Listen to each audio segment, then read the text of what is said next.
Hello, everyone. Thank you for joining us at this Your Overseas Home webinar. My name is Christopher Nye, and I am Senior Editor at Your Overseas Home.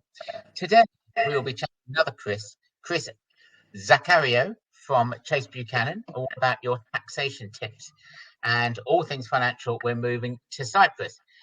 Why don't we just start off by having Chris introduce himself and a little bit about what Chase Buchanan does. Hi everyone, my name's Christopher, call me whatever you like. I moved to Cyprus last summer. As you can probably tell from my surname, it's Zachariou. Both my parents are Cypriot. They moved over to the UK before I was born, and I did the opposite and moved back.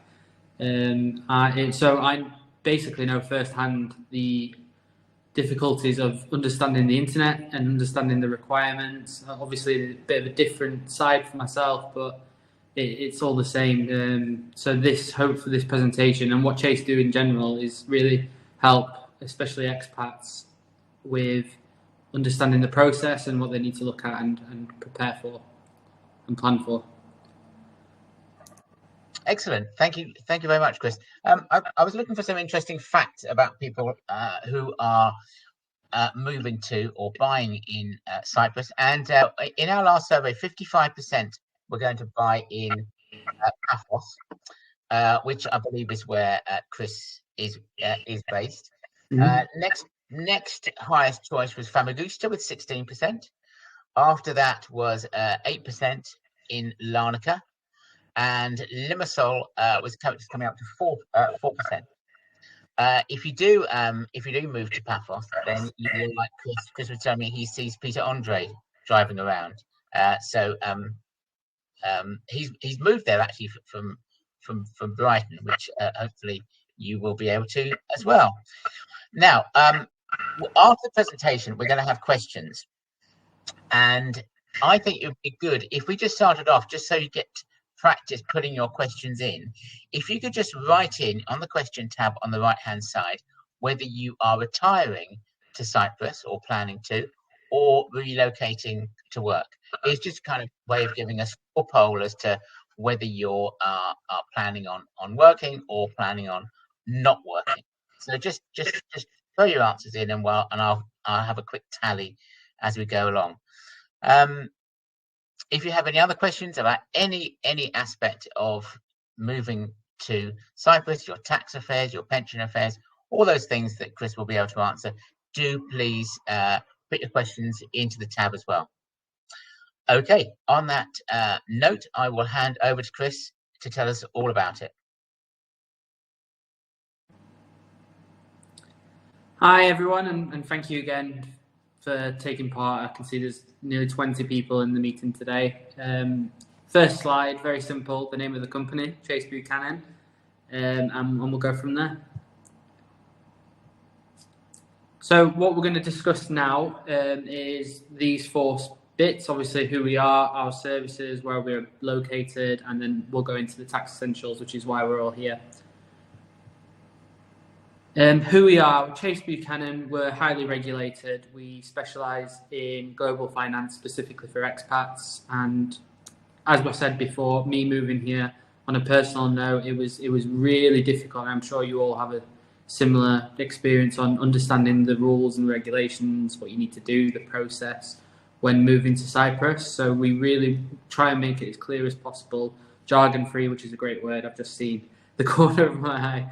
And that's what we're here to do. We're here to hopefully help expats move over to England, or those who move over to Cyprus, from England, and those who are already here with not only their financial help, but guidance on taxation, residency, and all that kind of stuff.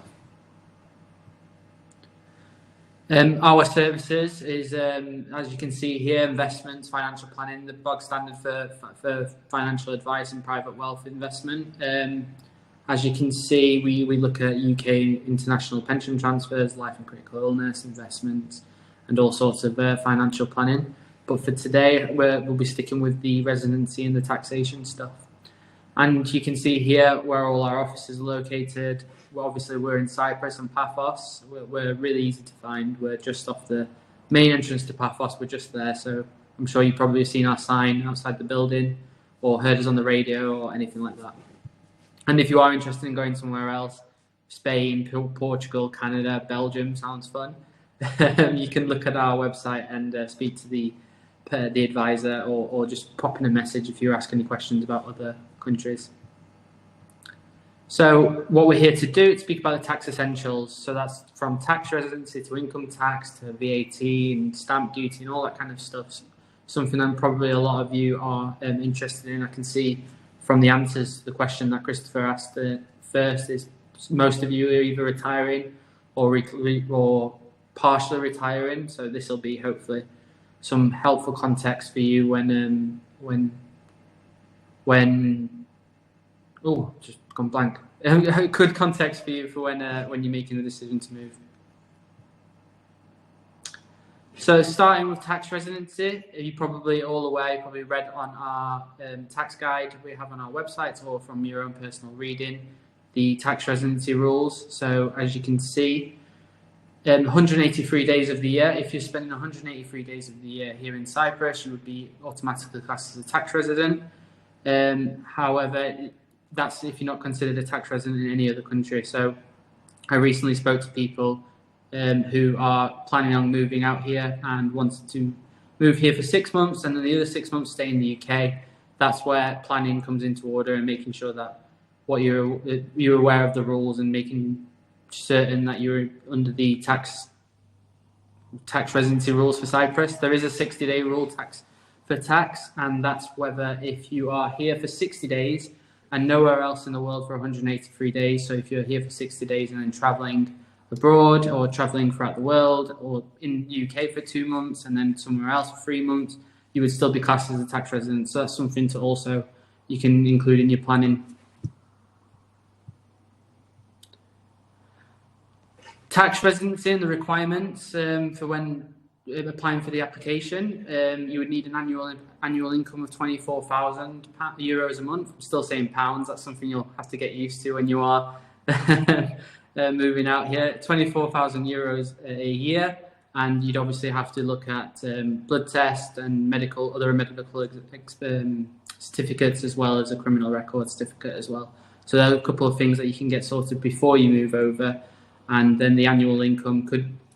And for the annual income, actually, I should say, you could potentially have 24,000 euros in your bank account. And for the first year or two, it could be classed as an annual income. But then hopefully through pensions and state pensions and investments like that, you'd be able to adhere to those rules. The income tax guide is as you can see here, I'll not read through the whole table, but you can see that it's a bit more favourable than it is in the UK. It's nil tax for the first 19,500. This is for income tax. And also one of the benefits of Cyprus is there is a 5% flat. You can be eligible for a flat rate of 5% on amounts over 3,500. That's really important, actually, because it may not necessarily be the choice. Calculations are probably best in that case. For example, if you've got an income of 24,000, or to make it more simple, actually 20,000 a year, it'll be more beneficial basically to go through the tax brackets, as you can see there, rather than the 5% flat tax rate. One thing I've had a conversation with a gentleman recently who's a doctor and he's getting an NHS pension. His pension was actually quite large. It was over 100,000, and he never could fully considered moving fully to Cyprus. He liked having his holiday home here, and had a quick discussion, and we spoke about the options, and he could save tens of thousands of pounds by moving to Cyprus and not paying as much tax, where it would be 40% in the UK. He can benefit from the 5% flat rate. So that's something to look out for. That's something that we can sit down together, or you can take the slides after this and do the calculations yourself to see if you would benefit from either the 5% or the brackets that you can see below. Capital gains tax. You probably all are aware of capital gains tax, especially those who have sold property or had investments that have done particularly well. The benefit of moving to Cyprus, capital gains tax only applies to property. There is no capital gains tax investments. In the UK, I think the allowance for capital gains tax From investments is 7,500, and then anything above that could be up to 45% taxable. In Cyprus, it's completely classed as a return of savings, so that's money that's already been taxed, put into an investment vehicle. When you take the withdrawals out, that would be classed as a return of savings. So there's no capital gains tax on that for those who aren't Cypriot domiciled and are living here under the tax residency rules. Capital gains tax is 20%, and it's payable on the financial gains of the property in Cyprus. The first €17,000 will be exempt for each person. So it's a favourable tax for people who are looking to buy property here, and there's also an exemption up to €85,000 if the owners reside in the country for 5 years. So if you're here for 5 years, then you've got up to an €85,000 exemption. Annual property tax and fees. So this is basically some of the taxes you'll pay when you live in here in Cyprus. It's a lot similar, especially the first two, the local authority fees and the municipality tax. You can look at that as a type of council tax. It will vary about whereabouts you live in. I know with the I know at the beginning of the conversation we talked about where people are looking to live, so Paphos, Larnaca, Limassol. So depending on where you are living and obviously the valuation of the property, that could vary, but it's very much favourable in consideration and comparing it, to the UK. So the first two are more based around council tax aspects to compare.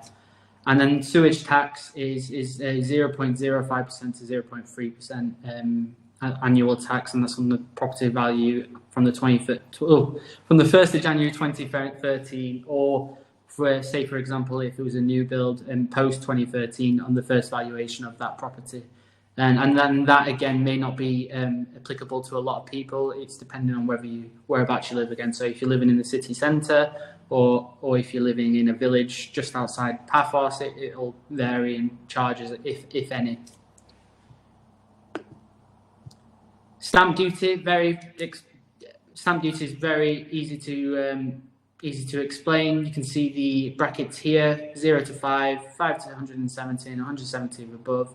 The purchaser is liable for the repayment of stamp duty on the purchase price of the property at the following rates. So with this is something that will be clear to you with your estate agent or the person dealing with your property purchase.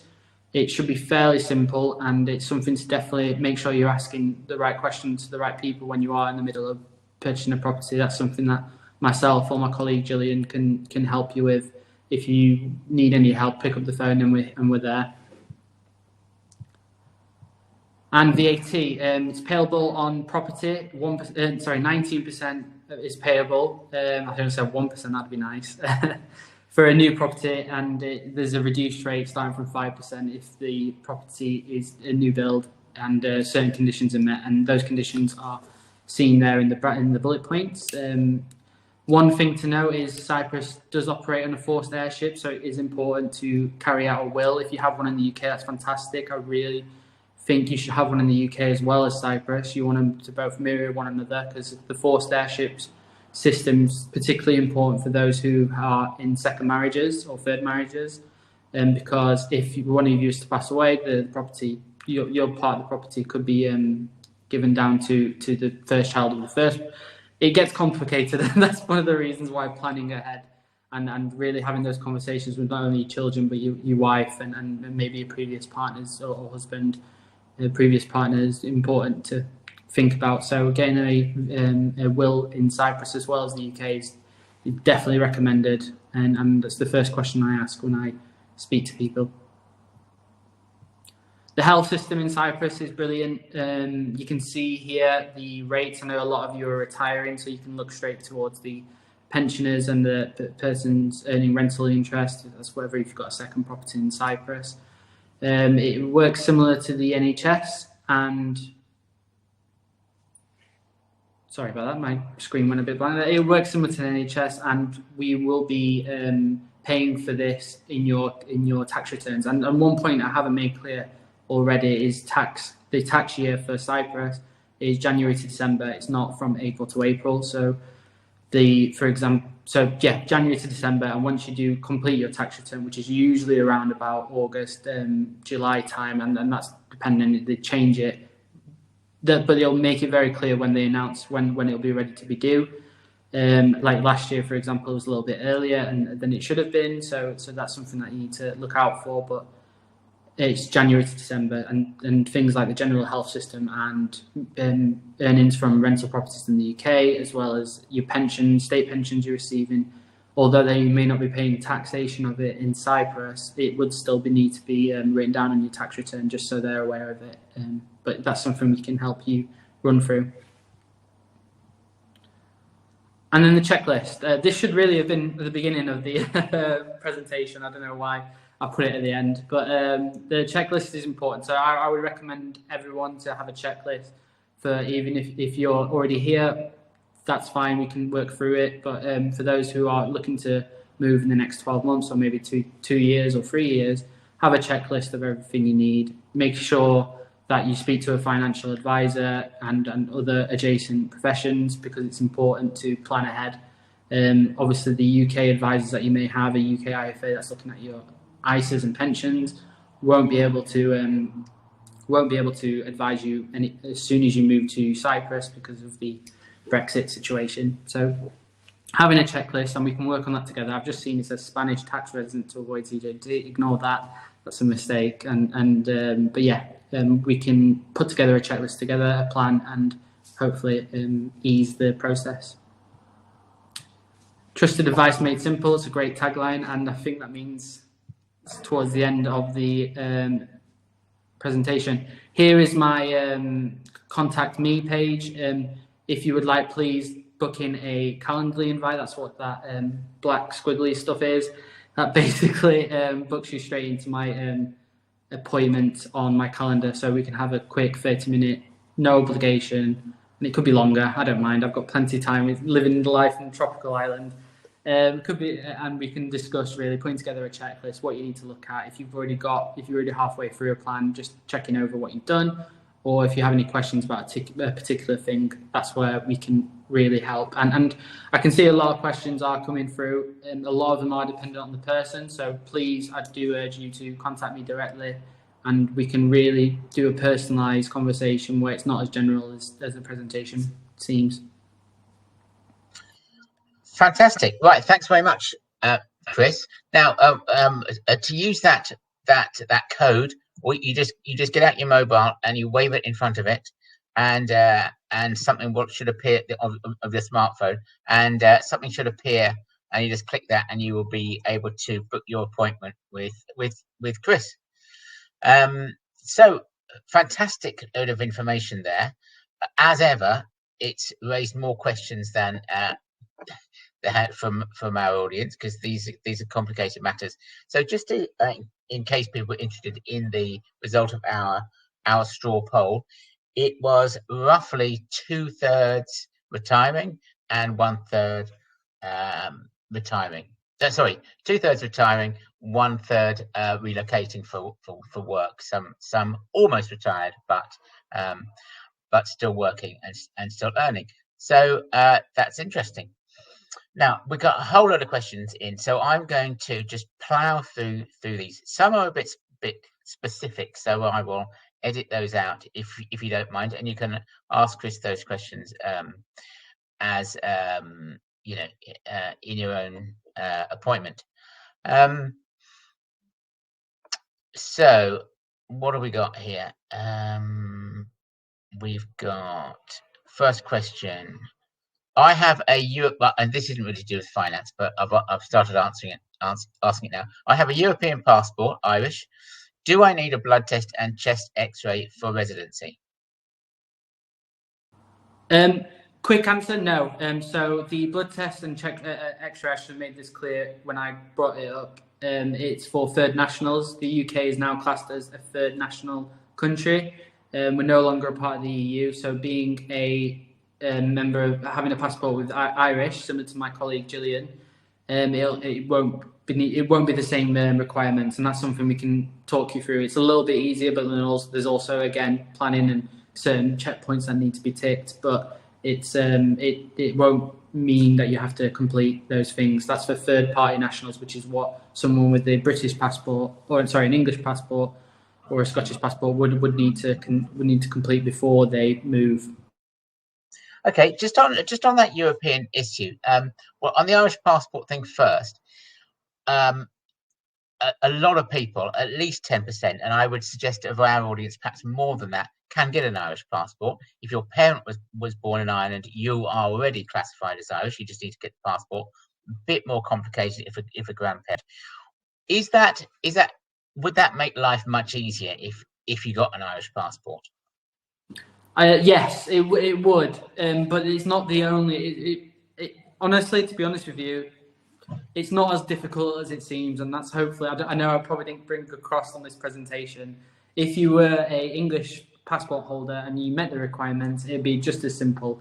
So you don't have to go through the added stuff. But yes, on the surface, if you had an Irish accent, it would be Irish accent. That'd be cool, but an Irish passport, it would be a little simpler. But again, it's all simple, and you know, using people like myself and other adjacent people, I'm forgetting my words here, but other adjacent professions, it should be made simpler. Yeah, I understand what you're saying. Absolutely. Okay, so it isn't as hard as it looks. Things really are. Okay, so question on the capital gains tax, is that 85,430 per person? That threshold for paying capital gains tax. Linda is asking, is that per person? I think it's for the property. Let me double check. Sorry about this. Right. So gains, so it's this section. I'm guessing it was Linda that asked. Yes. Gains from the sale of the property are exempt up to 85,000. So that's for if the owner resides in it continuously for at least 5 years prior. So that is for the property itself. If it's just one person that's living there, or if there's two people living there, the owner of the property or owners of the property would have to be there for 5 years. But say, for example, you've been there for 5 years, your partner joined 3 years later, I do think it still could. But I'll have to double check that. I think Gillian's in the chat as well, so she might be able to answer that. But I'm pretty sure that still would qualify for the exemption. But that's something that would obviously have to be planned and processed. And as you can imagine, governments don't necessarily love people using the exemption, and then they'll find ways to make sure it doesn't happen. But you know, having the arsenal of a financial planner and investment professionals like Chase, and hopefully that could help assist it. Okay. David has asked, I'm selling my shares in a private limited company. Is it true there is no capital gains tax in Cyprus if I get paid after April the 6th, 2024? It's a good question. I believe so, but that's something that we can. Was it David that asked? Yes, it was. Yes. David, definitely get in contact with us, and we can sit through it and hopefully explain it further. I don't want to say yes or no, but there's something to that. Okay. Other questions coming in.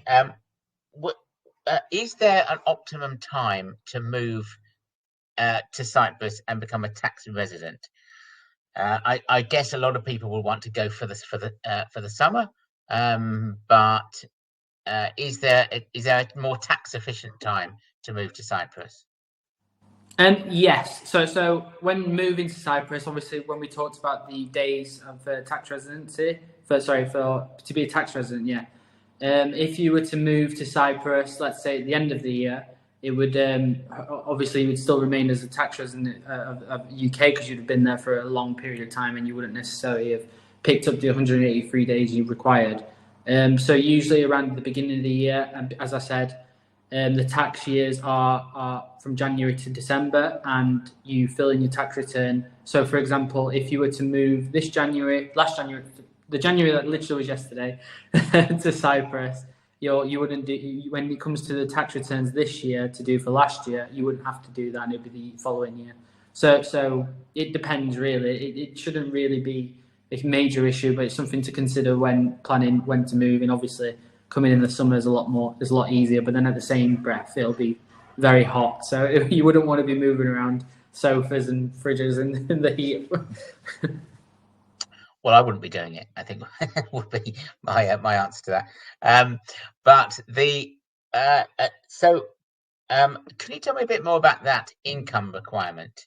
It seemed quite high. I think it was nearer the front. Yeah, it was. I'm It so said sorry. 24,000. It said Yeah. 24,000. I was wondering if that per person is that the first member of the couple. That's it. Yeah. No, yeah, that's the first member of the couple, and it does reduce if there's a wife and if there's a child under the age of 18 as well. I do have that information. I should know off the top of my head, but I don't. I'm sorry right now, but yeah, that 24,000 for a single individual and for a partner there's a lot of work around on that. So it's the figure they have, but it's not necessarily the only figure. So it does seem high, but hopefully with the state pensions and the pension that you have that you built up your entire working life, it can warrant that. But yeah, that is for the first person, and for the second person it'll be an extra. I believe I do have it written down somewhere, but I've got all my notes all over the place. Well, we don't need to know specifically. So could you have that in saving? I guess you would tend to have that as a pension. I don't know what this. Yeah. In saving, that's not necessarily the way you want to do it, but that for the first year especially, that could be classed. That you can put that down for the saving. Okay. Thinking about if you're retiring to retiring service with your lump sum, because in Britain, in the UK, you can get 25% of your pension pot at the age of 55 tax free. Can you do that in Cyprus, or would it be better to take it out first? You can do it in Cyprus, but it would be better to take it out first in the UK. So access your 25% tax-free cash prior to moving to Cyprus. It would make it a lot simpler, depending on the provider as well. That's something that we would recommend for sure. In general terms, would you say is it cheaper to live in Cyprus than it is in the UK? Yeah, it's a lot cheaper. Obviously, the way of life's a lot simpler. It's lovely. I'll talk about living in Cyprus. As you probably, anyone in this chat room here, they've probably been in Cyprus for a lot longer time for holidays and all that kind of stuff. So it is a lot cheaper, especially when you're not in the tourist areas, which sounds silly because most of the areas are touristy. But I'm talking in terms of, like, for example, in Paphos, near the beach walk right at the front where all the bars are. Yes, it'll be a bit more expensive, but when you compare it to places in the south of the UK and even in the north, it's a lot cheaper way of life. And I know in some countries your UK pension doesn't get uprated, and some countries it does.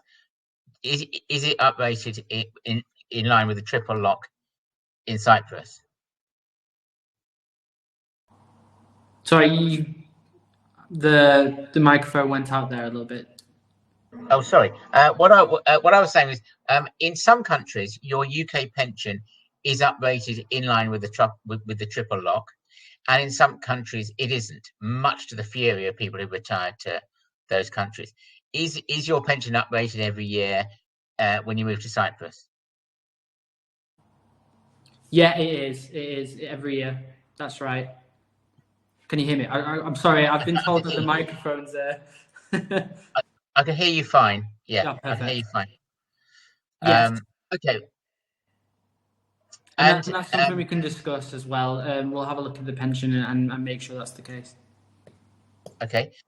David has asked, is it easy to transfer a UK government pension to Cyprus? Yes and no, not particularly. No, the UK government pension, they wouldn't necessarily recommend transferring that over to Cyprus at all. No. What do you mean in terms of the pension pot, or do you mean the actual sort of payment that you get every month? Both, because you miss out on certain benefits as well as the rules, and the rules have changed recently. Where I believe, I've literally recently, where they won't be able to do that whatsoever.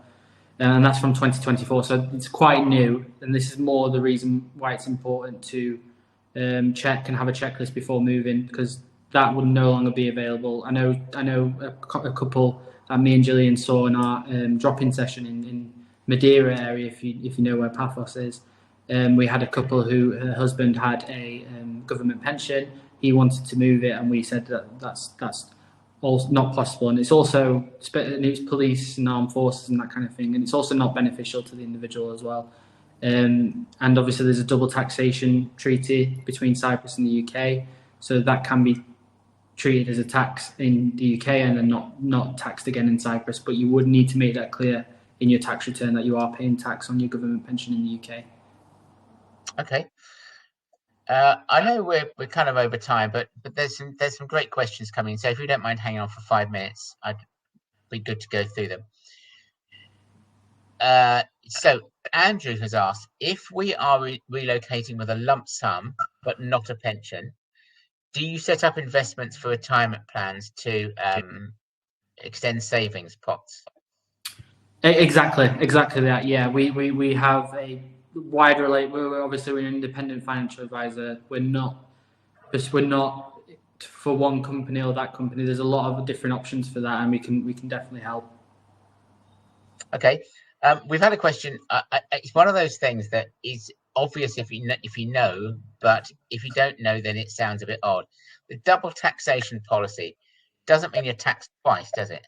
No, it doesn't. Sorry, no. That means there's an agreement between Cyprus and the UK where if you're paying tax, for example, on your government pension in the UK, you would need to reference that on your tax return. It's all online now in Cyprus, but that would not mean that you would pay a tax again in Cyprus. So that's the double tax treaty means that you're paying tax in either or country. Sorry, either that country or that country, and not both countries. So that's what that means. It is a bit of a silly term because it does sound a bit like that. Yeah. But, yeah. Okay. I've just put your contact screen on, so if anybody hasn't booked that appointment, then they can do.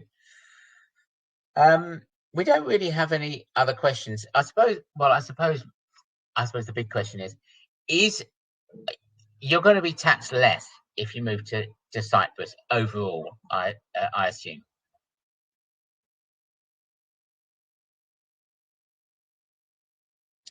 Oh, I think you are on mute.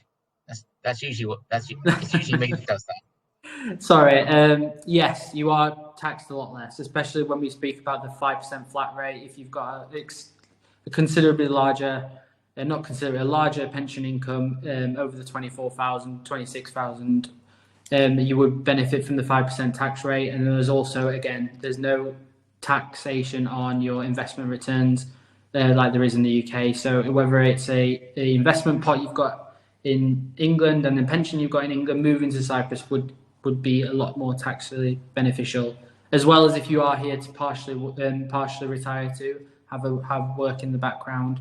The tax brackets are considerably more favourable than it is in the UK. There's a bit more of allowance and a free tax portion of the first 19,500 being tax free. So yes, in short, it's a lot more taxally beneficial country. Is the Dean has asked, is the income requirement of 24,000 applicable to EU residents or just UK? It is applicable to just UK, because this is about the UK residents, and the EU residency laws is similar but not too different. But yeah, that's particularly for third nationals, which is now the UK because of leaving the EU. Excellent. Right, we come to the end of our time, and we come to the end of our questions. But let's brida l'escalier, or however they say that in Greek. You're bound to come up with some questions as soon as you switched off. So please do take Chris's details and get back to him with those questions when you think of them. Also, you will also have a chance to come up with all your questions at the University's Home virtual event. Chase Buchanan will be featuring there, and it's on Saturday the 16th of March. It's completely free to attend. We have a whole range of webinars with estate agents, buying from Cyprus, lawyers in Cyprus, currency experts, and of course financial experts. Chase Buchanan will be there too. That's on the 16th of March. I think we might have a link coming up to do that. Otherwise, you can just find it at UOC's home website. That's on the 16th of March.